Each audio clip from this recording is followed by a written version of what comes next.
Okay, so you'll get this screen at some point, and the first thing I want to do is just make sure you are able to save the file. And it never hurts when you're using a new program to test saving it, test opening it, make sure everything's working. Some of the programs we're going to be using are kind of old. This program is very old. It doesn't get updated anymore. And the reason we're learning it is that it's free, and it was made by the federal government a long time ago, and all of the commercial software packages, or most of them these days, still use the same algorithms and basically the same program behind the scenes, and they just overlay a prettier user interface that interacts with CAD better and things like that. But I think learning this, it's very simple. It strips away a lot of the confusing things. You guys have learned Civil 3D. You know, when you open it up, you're like, whoa, what is going on? I don't know how to, there's so much stuff. It can be overwhelming. This program is not that. It is very stripped down. It's exactly what you want for what we're going to be doing. So it's nice in that respect, but I want to start by just going up to File, Save As, you're going to be saving these network files, so whatever you want to call it. Make sure it saves. Sometimes in the past with this program or one of the other ones that we'll learn later on, we've had issues. If you save it to like your personal drive or a flash drive or something, sometimes later on it can be difficult to load up. And so I just want to make sure it's working before you do a bunch of work and then can't access it again. So it doesn't hurt to just close. If you hit the X, it'll just minimize it down to the lower left. But I can go up and say File, Open, and try to open my file, and it should work, not give me any errors. And so now once we've done that, if you just orient yourself to what we have here, we've got some typical menu options up here, some view stuff, and then these 6 icons over here are your main things that we're going to be using to add different things. So if you hover over them, you can see add junction, add reservoir, add tank, add pipe, add pump, or add valve, and then there's a little text option. We'll be doing that in a second, but first, before we do that, I want to go up to the menus and go up to Project and go down to Defaults. And you'll see this screen come up. I want to go to the Hydraulics tab. And here you can see what the defaults, units and such that the program is going to be using for this project. So the default units are in gallons per minute. You can see whatever you have it on is going to be shown down here in the lower left as well. If I change it to, I can change it to MGD, I can change it to CFS, and it'll always remind me what the units of the flow are down here. When I look at this, I can see that my demands are in GPM, so I'm good to stay in GPM for this project. And then you can see head loss formula. If I click on that, I can choose Hazen-Williams, Darcy-Weisbach, or Chesney-Manning, which is what we learned for open channel flow. It can also be used for full pipe flow, although we don't really teach that in typical undergrad hydraulics texts. So we're going to stick with Hazen-Williams because we see on here that all pipes, the C value is given as 130 on our project, so we're going to stick with Hazen-Williams.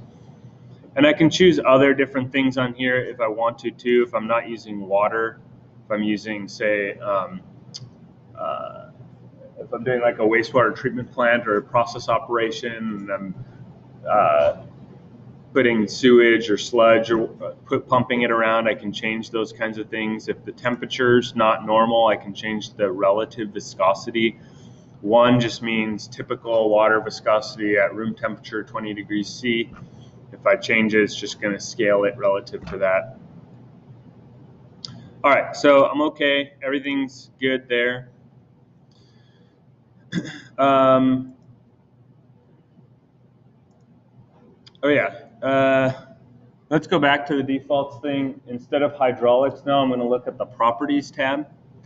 So you'll see in a minute when I start drawing different things on here that whenever I place something, it has its default properties associated with it when I place it, and then I can change those. But if I'm going to be placing a lot of things that all have the same property, it can speed things up if I just set the default properties to be what I want all of them to be before I start placing them, so I don't have to change them all later. So you can see here, node elevation, if I place one, the default value will be 0. It says on here, WDS elevations, and so what that means is water distribution system elevations is 25 feet. So all of these nodes, when I place them, are going to have an elevation of 25 feet. So I'm going to just change my default value for the node elevation to 25 feet now. I'll show you how, if I hadn't done that, how I could select and change a lot of things at once, but it'll be easier.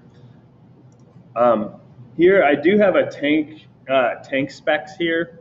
I only have 1 tank on my whole system, so it's not that big of a deal if I don't set these defaults. I'm just going to leave them for the tank because there's only 1 of them. The pipe length, all of these pipes, if you look, there's dimensions on the bottom and on the side of how long these different pipes are going to be, and they all vary. I'm just going to leave my pipe length at 1,000 feet for now, and we'll change them later. Auto length is something we're not going to use in this exercise, but that you will be using in your project. The auto length feature will basically scale the length of the pipe to how long the line is that you draw. Right now it's set so that no matter how long the length of the pipe I draw, it'll be a 1,000-foot pipe. It's just a representation of it. But at the auto length, it'll scale it to the length you're drawing. That'll be helpful in the project, but for this, we can just, this isn't too many pipes, we can just change it. The pipe diameter is set for 12 inches. You can see there's 2 different kinds of pipes in this exercise, 6-inch pipes and 12-inch pipes. Because we're going to have to change one or the other, I'm going to leave, actually, you know what, I'm going to change this to 6 inches because more of the pipes are 6 inches than there are 12. And then the pipe roughness is a big one. Here it says all pipes are C. Hazen-Williams 130. So for the pipe roughness, I'm just going to type in 130 on that. And so now all my pipes will start with that. And I'm going to hit OK then.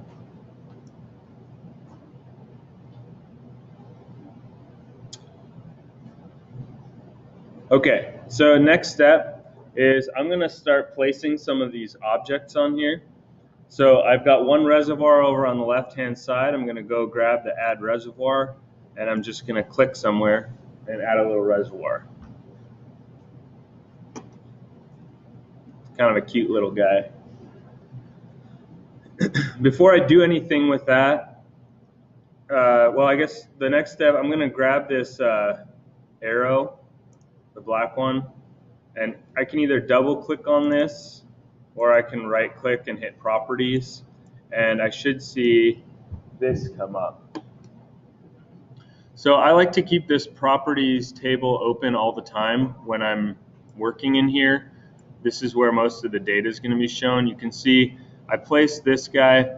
There's all sorts of data about it, X coordinate, Y coordinate, etc.